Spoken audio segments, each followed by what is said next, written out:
Chapter 29. Hezekiah was 25 years old when he became king, and he reigned in Jerusalem 29 years. His mother's name was Abijah, daughter of Zechariah. He did what was right in the eyes of the Lord, just as his father David had done. In the first month of the first year of his reign, he opened the doors of the temple of the Lord and repaired them. He brought in the priests and the Levites, assembled them in the square on the east side, and said, "Listen to me, Levites. Consecrate yourselves now, and consecrate the temple of the Lord, the God of your ancestors. Remove all defilement from the sanctuary. Our parents were unfaithful. They did evil in the eyes of the Lord our God and forsook him. They turned their faces away from the Lord's dwelling place and turned their backs on him. They also shut the doors of the portico and put out the lamps. They did not burn incense or present any burnt offerings at the sanctuary to the God of Israel. Therefore, the anger of the Lord has fallen on Judah and Jerusalem. He has made them an object of dread and horror and scorn, as you can see with your own eyes. This is why our fathers have fallen by the sword, and why our sons and daughters and our wives are in captivity. Now I intend to make a covenant with the Lord, the God of Israel, so that his fierce anger will turn away from us. My sons, do not be negligent now, for the Lord has chosen you to stand before him and serve him, to minister before him, and to burn incense." Then these Levites set to work. From the Kohathites, Mahath, son of Amasai, and Joel, son of Azariah. From the Merarites, Kish, son of Abdi, and Azariah, son of Jehalalel. From the Gershonites, Joah, son of Zimmah, and Eden, son of Joah. From the descendants of Elizaphan, Shimri and Jeiel.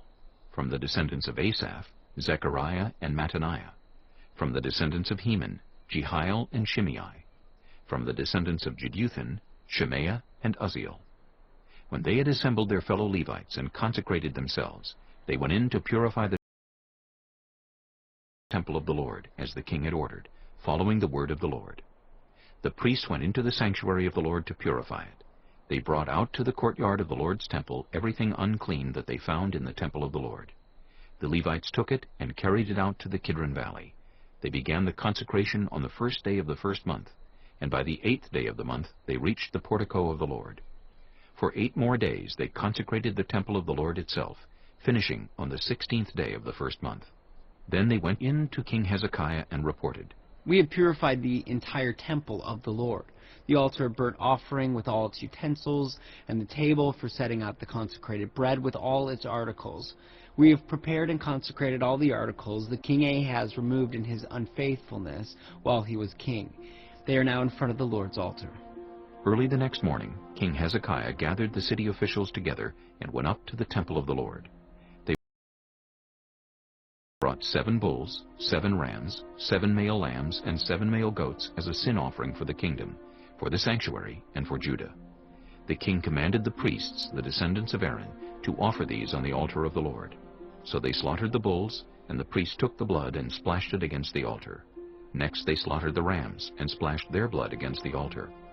Then they slaughtered the lambs, and splashed their blood against the altar. The goats for the sin offering were brought before the king and the assembly, and they laid their hands on them. The priests then slaughtered the goats and presented their blood on the altar for a sin offering to atone for all Israel, because the king had ordered the burnt offering and the sin offering for all Israel. He stationed the Levites in the temple of the Lord with cymbals, harps, and lyres, in the way prescribed by David, and Gad the king's seer, and Nathan the prophet. This was commanded by the Lord through his prophets. So the Levites stood ready with David's instruments, and the priests with their trumpets. Hezekiah gave the order to sacrifice the burnt offering on the altar. As the offering began, singing to the Lord began also, accompanied by trumpets and the instruments of David king of Israel. The whole assembly bowed in worship, while the musicians played and the trumpet sounded. All this continued until the sacrifice of the burnt offering was completed. When the offerings were finished, the king and everyone present with him knelt down and worshipped. King Hezekiah and his officials ordered the Levites to praise the Lord with the words of David and of Asaph the seer.